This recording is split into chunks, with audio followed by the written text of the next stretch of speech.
मित्र live, जंग सच्चाई की।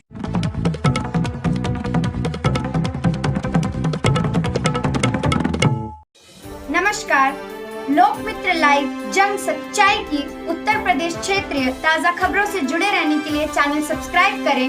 आइए देखते हैं प्रेस रिपोर्टर सूबेदार उपाध्याय की रिपोर्ट। धन्यवाद नंदिनी जी। मैं सूबेदार उपाध्याय, दैनिक लोकमित्र लाइव स्टैंडर्ड एजेंसी सिस्टम के अंतर्गत एजेंट रसीद बुकें, महिला प्रधान कार्ड देश की पहली सुदृढ़ सरकारी व्यवस्था है जिससे निवेशक, अभिकर्ता, डाक विभाग का धन सुरक्षित रहता है। इस संबंध में सेवानिवृत्त जिला बचत अधिकारी राजेंद्र कश्यप एवं राष्ट्रीय अल्प बचत अभिकर्ता संघ NSSAAI के जनरल सेक्रेटरी मनोज मिश्रा द्वारा दिया गया स्पष्ट मंतव्य। प्रेस रिपोर्टर सूबेदार उपाध्याय की रिपोर्ट। धन्यवाद उपाध्याय जी। राष्ट्रीय बचत एजेंटों के संबंध में उनकी कठिनाइयों को, समस्याओं को उजागर करने के लिए, उनके लिए कुछ करने के लिए, उनके समस्याओं को रखने के लिए कुछ मन कर रहा है, लेकिन उससे पहले कुछ बातों पर मंथन करना भी मैं अपना परम कर्तव्य समझता हूँ। जैसे जो एजेंट ईमानदारी के साथ अपना कार्य कर रहे हैं उनके लिए हम पूर्णतया समर्पित हैं, लेकिन जो एजेंट स्वयं अपना कार्य नहीं करते हैं या अपने कार्य को धन संकलन, खाते खुलवाना आदि के कार्य को अपने परिवार के किसी भी सदस्य, पति, पुत्र अथवा अन्य किसी से कराते हैं, वह गलत है। उनके लिए हमारे लिए कहने के लिए, उनके बारे में कुछ कहने के लिए मैं उचित नहीं समझता हूँ। जो एजेंट घर घर जाकर के खाते खुलवाती हैं, खाते खुलवाने की प्रक्रिया पूरी करती हैं, S/7 भर करके काउंटर फाइल और एजेंट प्रति अपने पास रखकर खातेदार की प्रति उसे हस्तगत कराती हैं, अर्थात रसीद देती हैं उसे। इसी प्रकार धन राशि डाकघर में स्वयं जमा करने जाती हैं। जमा करने के बाद खातेदार को उसके घर जाकर के पासबुक उपलब्ध कराती हैं और अपने कार्ड पर उसकी प्राप्ति के दस्तखत कराती हैं और उनके कार्ड पर अपने हस्ताक्षर करती हैं। ऐसे नियमित कार्य करने वाली एजेंटों के लिए हम सदैव साथ हैं। जो एजेंट इस प्रक्रिया को नहीं अपनाते हैं, घर बैठे हुए ही कमीशन प्राप्त करते हैं, यहाँ तक कि कार्यालय से कार्डों को प्राप्त करने के लिए जो कि रसीद ही होती है भारत सरकार की, उसे प्राप्त करने के लिए स्वयं ना आकर के अपने किसी भी व्यक्ति को, अनधिकृत व्यक्ति को भेज देती हैं और वो कार्ड प्राप्त करता है। इस तरह से कार्ड प्राप्त करने वाला, प्राप्त कराने वाला और कार्ड उसको उपलब्ध कराने वाला तीनों ही दोषी हैं, तीनों ही गलत काम कर रहे हैं, चाहे वो किसी भी स्तर पर हो। ऐसे लोगों के लिए कोई भी किसी तरह की सहानुभूति हमारे अंदर नहीं है, न रखते हैं हम। जो एजेंट, अधिकृत एजेंट भारत सरकार द्वारा जारी रसीद बही के माध्यम से धनराशि प्राप्त करता है,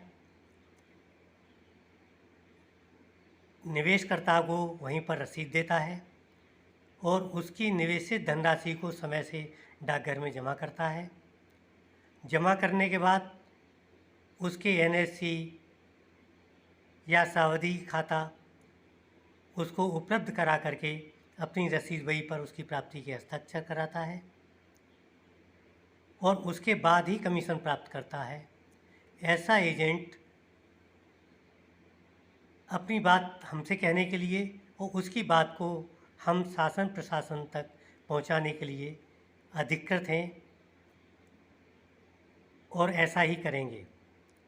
लेकिन जो एजेंट राष्ट्रीय बचत के नियमों का पालन नहीं करेंगे, कार्यालय द्वारा दिए गए आदेश एवं निर्देशों का पालन नहीं करेंगे, रिन्यूअल के लिए समय से प्रपत्र दाखिल नहीं करेंगे, निवेशकर्ताओं को उसके बचत पत्र और पासबुक समय से उपलब्ध नहीं कराएंगे, उसको रसीद नहीं देंगे,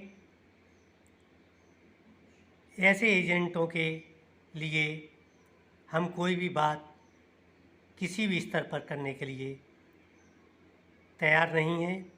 न हमारी आत्मा गवाही देगी और न उसे स्वीकार करेंगे हमारे उच्च अधिकारी शासन प्रशासन में,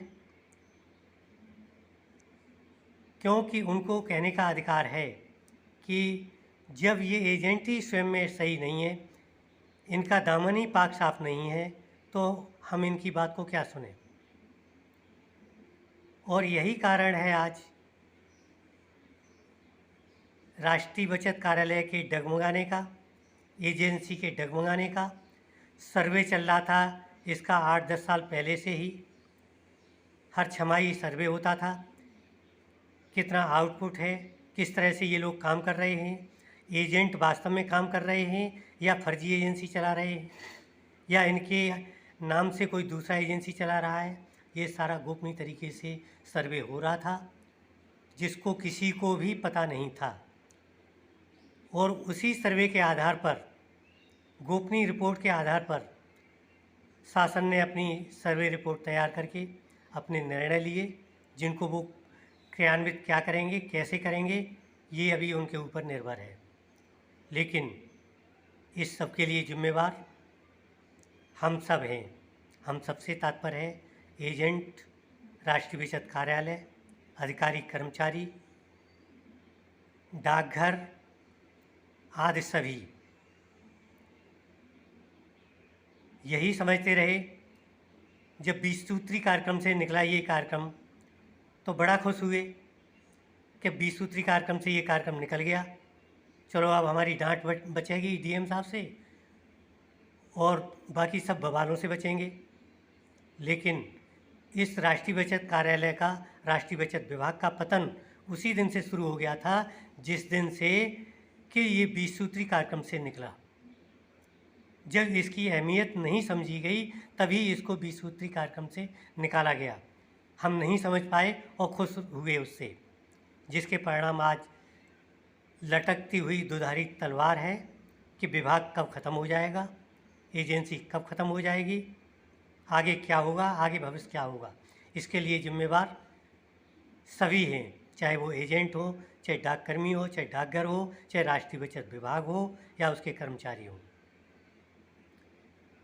अतः अंत में मैं यही कहना चाहूँगा कि जो एजेंट बिल्कुल पाक साफ हों, ईमानदारी से काम करते हों, जो मैंने कहा है उन पर खरे उतरते हों, वो अपनी बात को हमारे सामने रखें, हमारे पास रखें। हम उनकी बात को ईमानदारी के साथ, मेहनत के साथ शासन प्रशासन में रखेंगे, उनका समाधान कराएंगे। लेकिन किसी भी दशा में ऐसे एजेंटों की बात को हम नहीं रखेंगे जो सही तरीके से काम नहीं कर रहे हैं और फर्जी एजेंसी चला रहे हैं।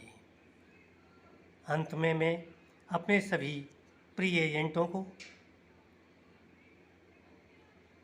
जिनको कि बड़ी मेहनत के साथ हमने स्थापित किया था, एजेंट बनाया था, उनके कार्य को चलाया था, और वो भी आज नई हवा में बह करके सही काम करने से चूक रहे हैं। हाँ, कुछ महिलाएं हैं ईमानदारी से काम कर रही हैं, अपना काम करती हैं, उनके लिए मैं धन्यवाद ज्ञापित करता हूँ। उनकी हर समस्या के लिए हर समय तैयार हूँ और रहूँगा।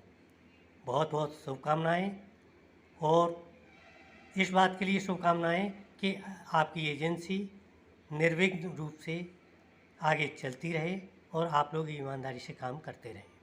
धन्यवाद, बहुत बहुत धन्यवाद। सबसे पहले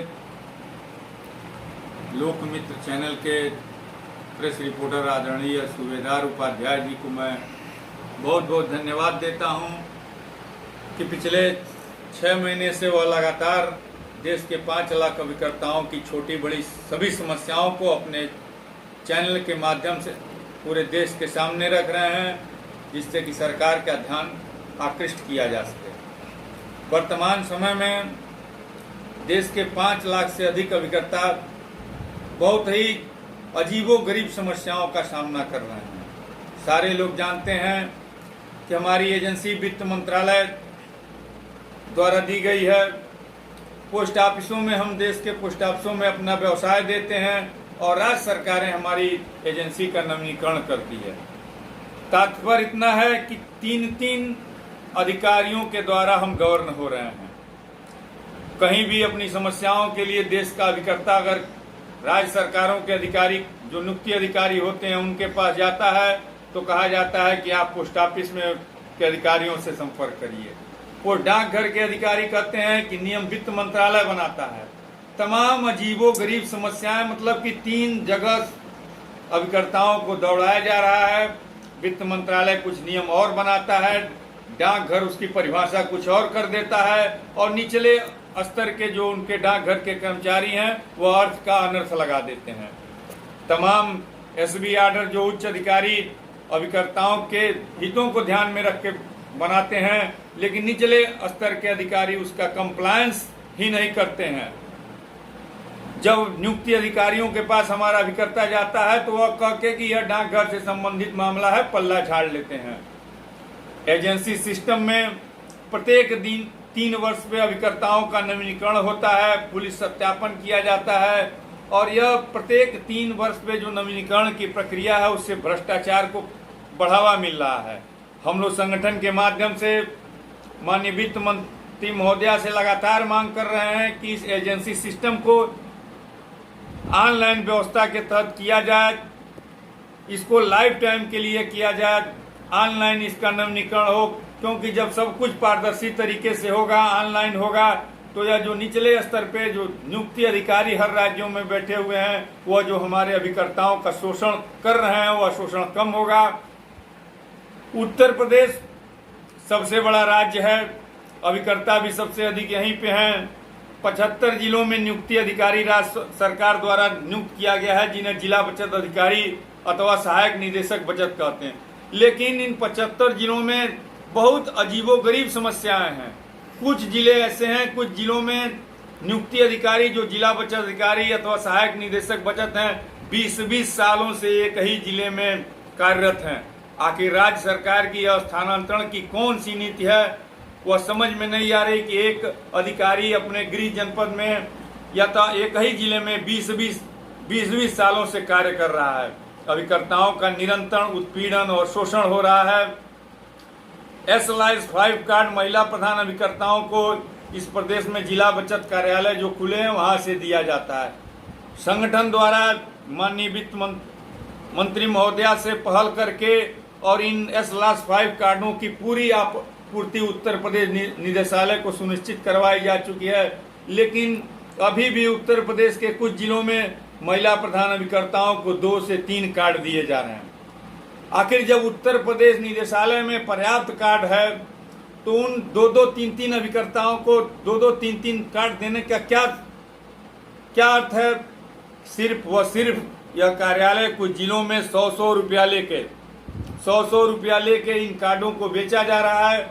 चूंकि यही नियुक्ति अधिकारी हैं अतः महिला अभिकर्ता हो या राष्ट्रीय बचत अभिकर्ता हो के अंदर एक भय है, अतः इनके खिलाफ आवाज नहीं उठा सकता है। अगर राज्य सरकारें यह गारंटी लें कि इनकी एजेंसी नहीं खत्म हो सकती है तो सारे के सारे कम से कम हजारों अभिकर्ता अगर निष्पक्ष जांच किया जाए तो इनके खिलाफ बयान देने को तैयार हैं।